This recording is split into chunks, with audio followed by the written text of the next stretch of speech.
What's good, YouTube? Once again, it's your boy OG Hollywood coming back at you with another edition of the Ferguson Chronicles, better known as Dayroom Talk, bringing it live from the dayroom to the living room to your streets.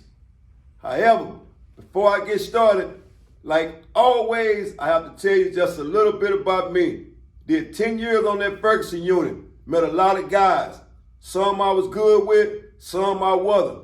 But however, we still did time on the Ferguson Unit, and we did a lot of in and outs in those day rooms. So today, I have a guest on by the name of CJ. CJ was known for gambling, a knock master at the table. And today, CJ is here to tell his story. So without further ado, let's tap in with CJ, please. What's good, CJ? What's happening, Hollywood? Oh man, I'm just bringing you in, man, cause it's been a long time since I saw you, man. Last time I saw you, we both had clean faces. As a matter of fact, we both had baby faces, but now we're all grown up as men. And today I want to bring you in, man, just to tap in and see what you're doing now versus what you were doing then. And it was easy for me to tell what you was doing then because you was always at the table breaking somebody. So, tell the viewers a little bit about CJ, man, and what led you to prison. Oh, well, I went to prison, actually asked for something I didn't do, but I was hanging with the wrong crowd, and if you sleep with dogs, saying you're gonna end up with fleas. So I got caught up, and then I had to do the time. Quite simple. Speaking of time, how much time did you do? I did 25 years and 9 months. 25 years and 9 months. And how much of that time was spent on the Ferguson Unit? Oh, I did right at 10 years on Ferguson, straight. So let's talk about the first day you had arrived at the Ferguson Unit at that back gate. And let's talk about what you heard the Ferguson Unit was about and what did you anticipate on going down once you entered that building at that Ferguson Unit? Well, when I was at diagnostic, I'm going to go all the way back to the county jail. I ended up doing a year in county jail before I went to the Ferguson. But I didn't go straight to the Ferguson Unit. I went to diagnostic. Okay. Where they kind of like, just think of where you're going as far as your case and your age is where you're going. And Ferguson was like a young unit. It had a nickname, the Gladiator Unit. And I had heard so many things about Ferguson, before I ended up arriving there. And one thing that was told to me that I'm gonna have to fight. So that what was on my mind from catching the chain from Dallas all the way to diagnostic and all that. I was hoping I wasn't gonna be on Ferguson because they were saying it's young, gang related, fighting and all that, and that wasn't me. But my mind was set, I'm not I ain't gonna let nobody take nothing from me. And I'm gonna fight and do whatever it takes to survive down there where I can get back home. So, I've known you for a long time. Not only have I known you for a long time, I have the privilege of sharing a cell with you down there. And you was a hell of a basketball player. And I'll have to admit that. So, not to bag up too far, but I do want to ask you this because I never had the privilege of asking you about the basketball skills that you displayed, at rec. So with the basketball skills that you displayed at any time and point in your life, did you have a chance to display those skills? Other words, and other places besides TDC? Yes, when I was in high school, I didn't really play a lot of basketball, but I played football. So I was just considered an athlete because most football players in my high school, we played everything. Ran track, played basketball, just to stay in shape. But my first love was football. My senior year, I had a scholarship to go to college, Nebraska, to play for Nebraska. And that's when I ended up catching this case in my senior year in high school. And the case got drug on for about 3 years, and then I ended up going to TDC, Although I was innocent, but I understand the law party. Law party, if you was there, you don't want to tell, they pretty much, they say you guilty. So that's how it go. So let's talk about the first week on that Ferguson unit. What happened the first week, if you can remember, on the Ferguson unit? My first day on Ferguson, we go to what they call, where you decide, where they show you, what is that, where you see your counselor. Okay. Back then, they give you individual counselors, by your last name. Okay. I was with a pretty cool counselor named Miss Piesta, and she gave me the proper lesson on what to expect when I get to them pods, which was no different than what everybody talked about on the bus. You're gonna have to fight. They're gonna ask you where you from. They're gonna come grab whole check or whatever that. I didn't know what none of that meant, But I knew one thing: if somebody came to me talking crazy, I recently out of high school, so I was pretty much in good shape. Didn't really have no hell of a fighting skill, just fight. And that's all I need to know. Fight and have heart. Well, I've been doing it all my life, so that part wasn't hard. So let's detail to the viewers, man, your worst experience on that Ferguson unit. My worst experience was probably when they was feeding Vital Pro. And if you didn't have a lot of money coming in and you had to eat what the system offered you, the system is who's supposed to take care of you. And then later on, we found out that Vital Pro wasn't even supposed to be served in TDC. So I am one of the people that went through the big time lawsuit of having to eat Vital Pro, to find out that it was a substitute for horses or some type of meal that you mix with food that you feed animals. And people were getting balls on their skin, then nobody know what was going on, people throwing up and all that stuff. So I have to say that's one of the worstest time on Ferguson, because I literally had to write home to my grandmother and say, Mom, I need money because they're not feeding, they feeding us pretty much poison. Stuff that either gonna hurt you right then or it's gonna hurt you in the long run. So that was one of my worstest times. So speaking of, you had to write home to the family in order for you to receive money, right?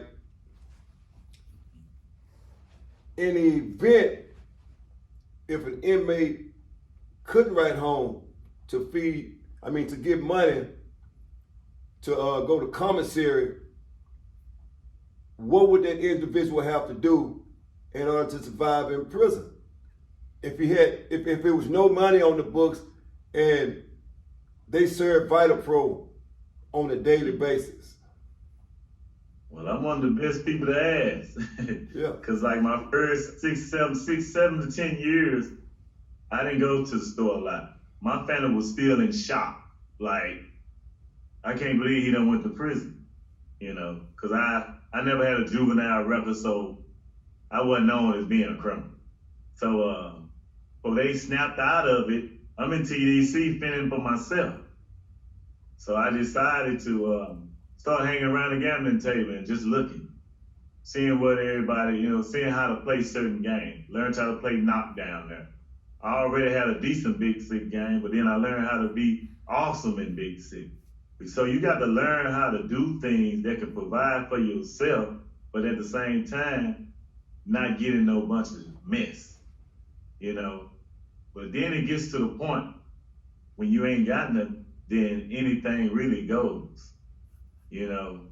Whatever I'm trying to get money, trying to eat, I don't care if I take off of your table, or if I take out of your mouth. So I'm trying to feed myself. It's a part of survival, you know. And I had to learn how to adapt to having to survive with just what I know. So I started watching, you know, the big gamblers back then, Bad Brad and Rambos and Cleos, and you know, they was gamblers. And I wanted to be a part of that because I couldn't run my card like most. You know what I mean? Later on, and as I did time, I developed friends that was in there with me that had shorter time, and they get out and bless me back.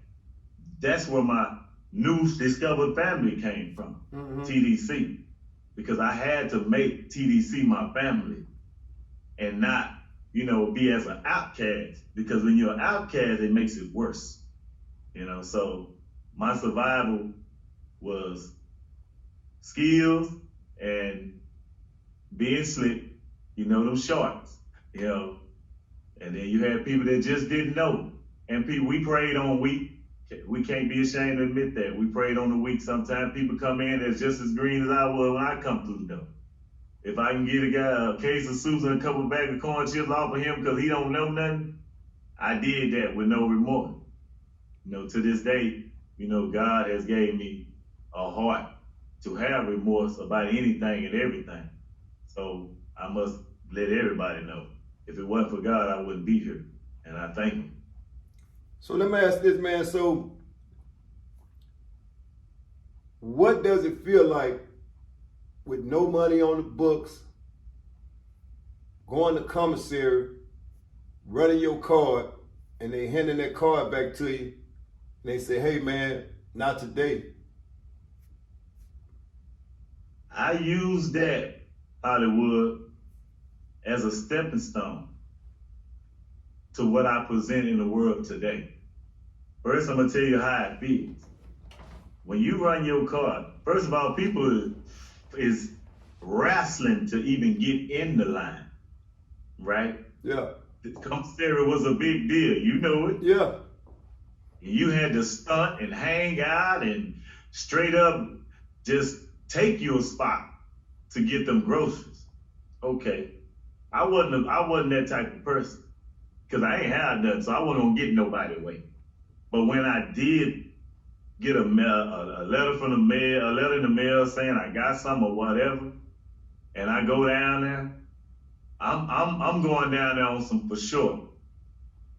But to run your card and your people done told you have some money, and they throw that card back at you and say you ain't got none, and you been standing in that line. Some commissaries are outside on unit. Just so happen Ferguson wasn't. And you stand in that line and have to get that card back. That's embarrassing. That's embarrassing just like you was in a free world. Even though you around a bunch of men, it's still embarrassing.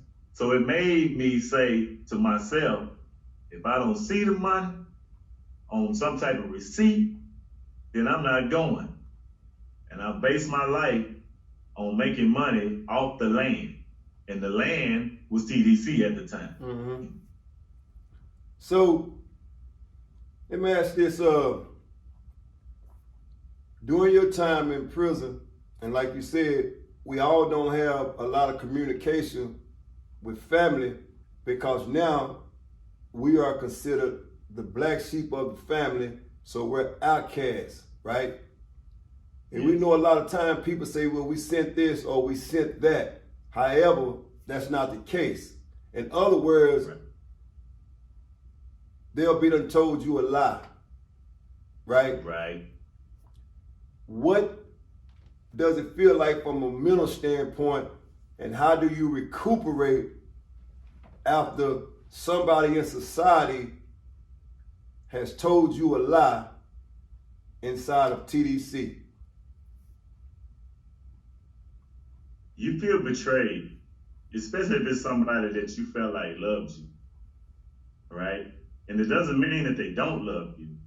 It's just they don't know the importance of not lying to us while we're incarcerated.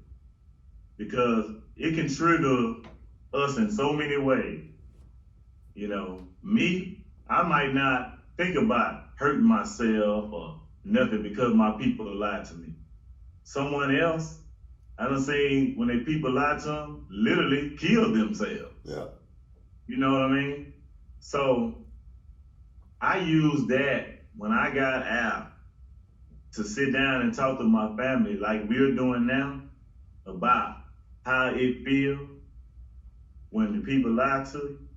I didn't point no fingers.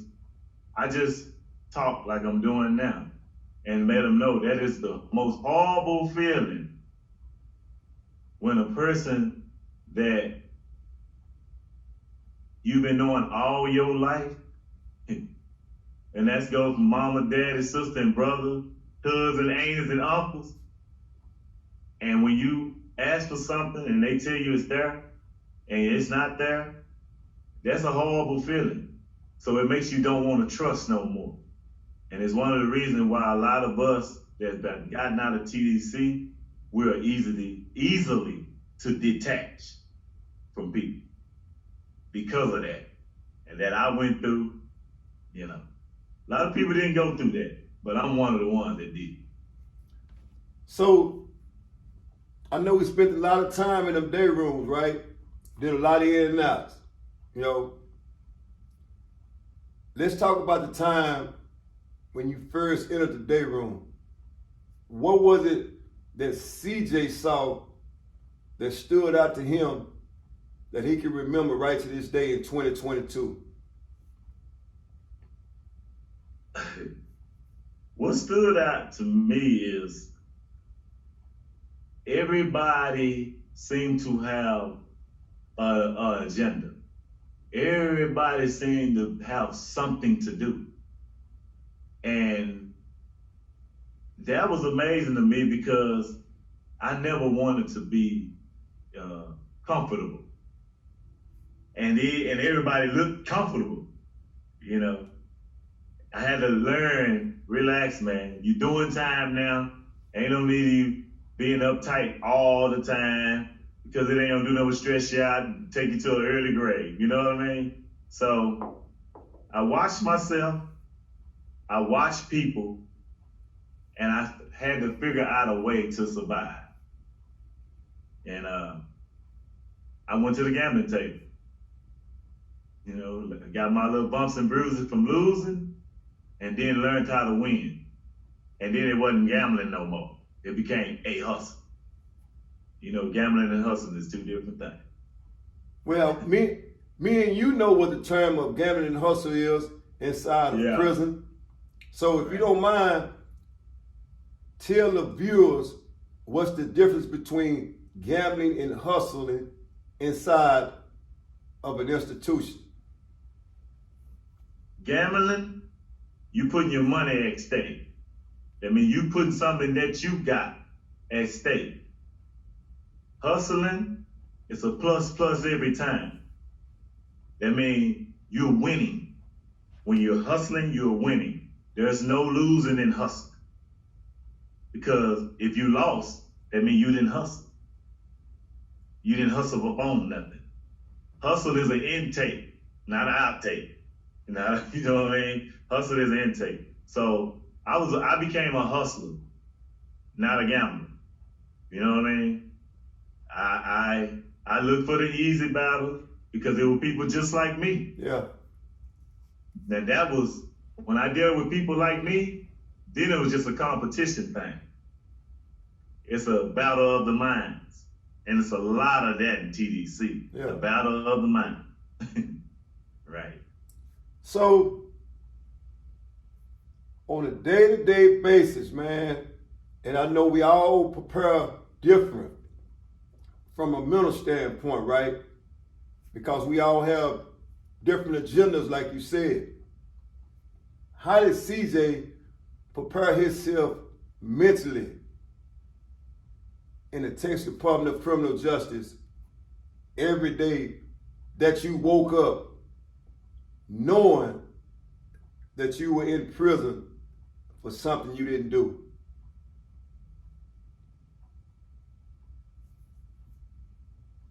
The way that I prepared myself is the simple fact is to know, right? To know that I didn't do it, and to know that, to believe in God. See, you got to, I had to understand that God puts you places sometimes just to save your life. You know, when you're moving fast out there and you're thinking you really know it all, God will set you down and let you know you really don't know. And I felt like, you know, that was the way that I could accept being innocent and incarcerated, knowing that I was headed for some type of self-destruction, and I'm highly favored and I'm blessed. So it's been other times in my life when I almost lost my life before I went to TDC. Mm-hmm. It makes you reflect all the time that God could have just let you go or bring you back home, bring you home with him, right? It made me reflect all the time when I almost drowned, when I almost got hit by the car, when I got shot in the chest. You know, all of these was warnings before destruction. Mm-hmm. Now, you know, the Lord can just kick back, put his hand behind his head, and let whatever happened to you happen. You know, or he can step in. So he stepped in. He snatched me off the streets. He didn't want me to die like that, because whatever I was heading toward, I hurt somebody. But whatever it was, I appreciate it because it made me a better me. So now, fast forward to now. What did it feel like when you found out you were finally gonna be released into society? Because we all know that it might be our time, however, it's not our turn. Meaning that somewhere in between we might get a set off, or we might get another set off. But when it came time for Cleveland Jones to be released in society after so many years, what were your thoughts at that particular time after being incarcerated for so many years?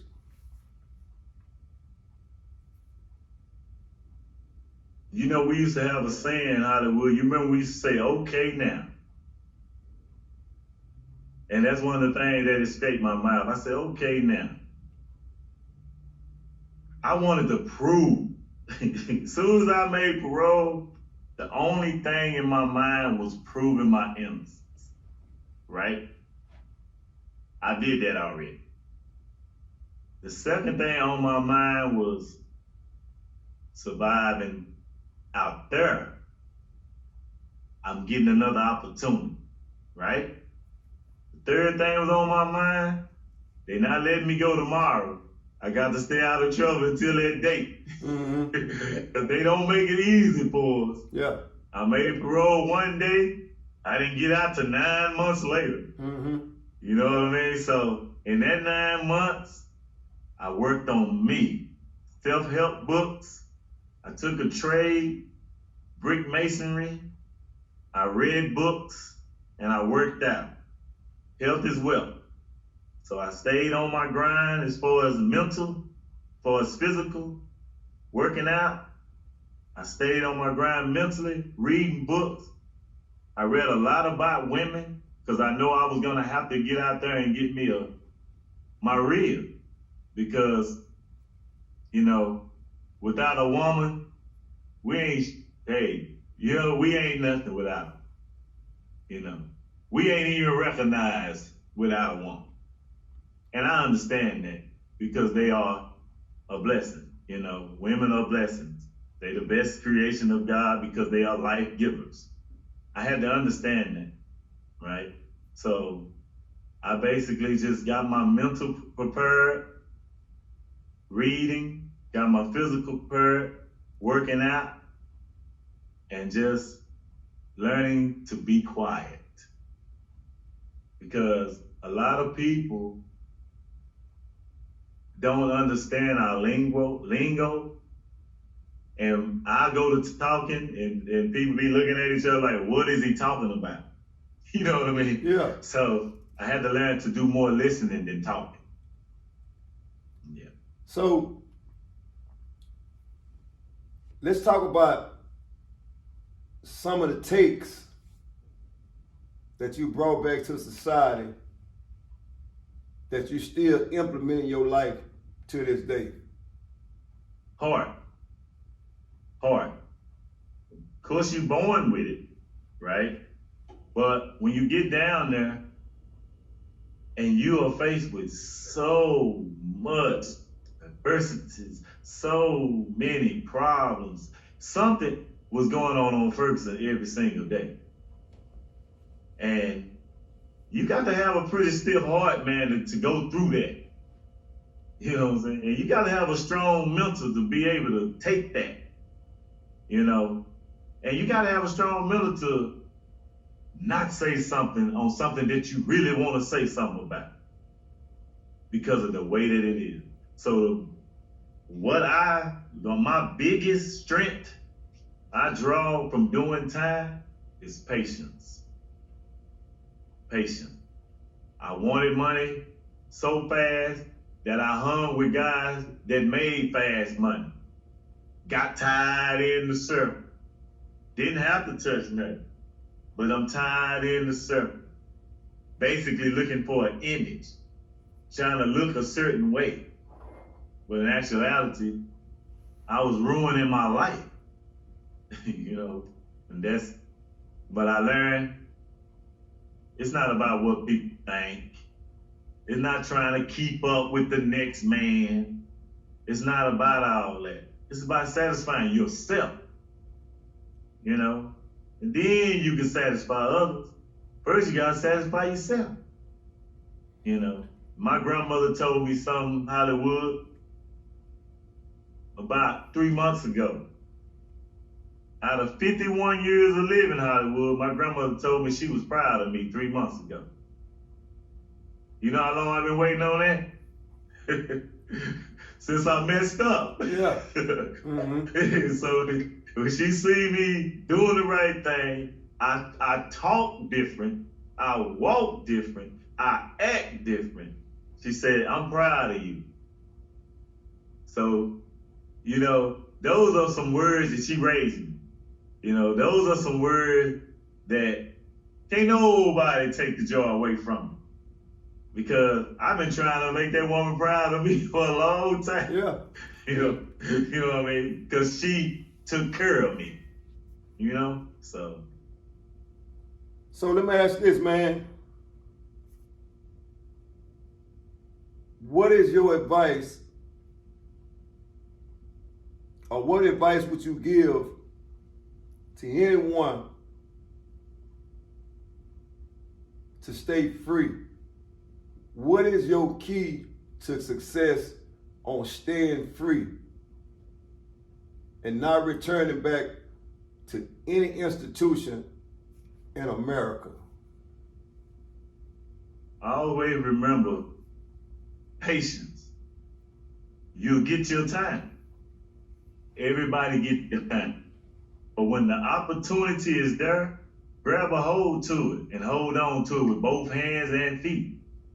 Because if you let it slip away, sometimes it don't come back. You go to your grave incomplete. That's something that I'm not trying to do. So I basically started my little after car business, but nothing to talk about until I get it off the ground. And I learned business in there, you know, learn how to sell things to people in there. Because if I can sell it to an aggravated dude with life sentence, and I can sell him a basket or something I made for his family, and he'll spend his money, then I know I can come out here and sell to women, kids, elderly people, you know, and that's my thing. I'm into gifts, because gifts gonna always sell, and love gonna conquer all. So that's my business, Fanterific, gifts and more. That's what I'm gonna do, and in a few more years, maybe a year or so, I'll be off the ground and you'll see. Once again, real life stories, real life people. Nothing is scripted. Everything that is said on the Ferguson Chronicle is real life story coming from real life people. So, on that note, CJ, man, I'll say this, man. First and foremost, I second your grandmother. I'm proud to see that you're staying free. And most of all, you got the best thing in your life, and that's joy. And can't nobody steal that away from you. And with that being said, man, I appreciate you for allowing the Ferguson Chronicle to take a little bit of your time to share your real life story of being incarcerated in the Texas Department of Criminal Justice on that Ferguson unit, man. And with one question I have left to ask you, would you change anything that you've experienced during your incarceration in the Texas Department of Criminal Justice? What would that be? If you could change one thing, or would you change it?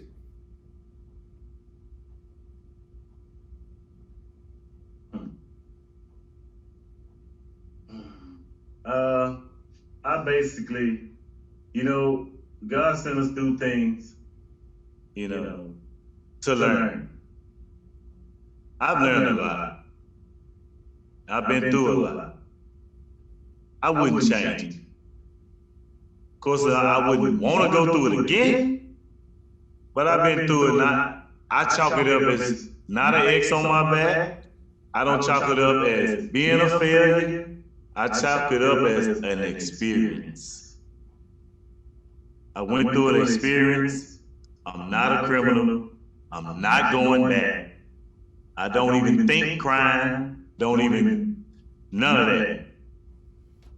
But I want to tell you one more thing, Hollywood, for the youngsters. Running around here, your homeboy doing this and your homeboy doing that, and you gonna keep him close as a friend, it's easy to get in trouble.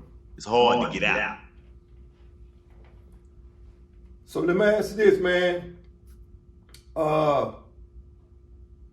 Once again, like I said, I appreciate you coming on the show, CJ, man, and giving us your experience of being on Ferguson, man.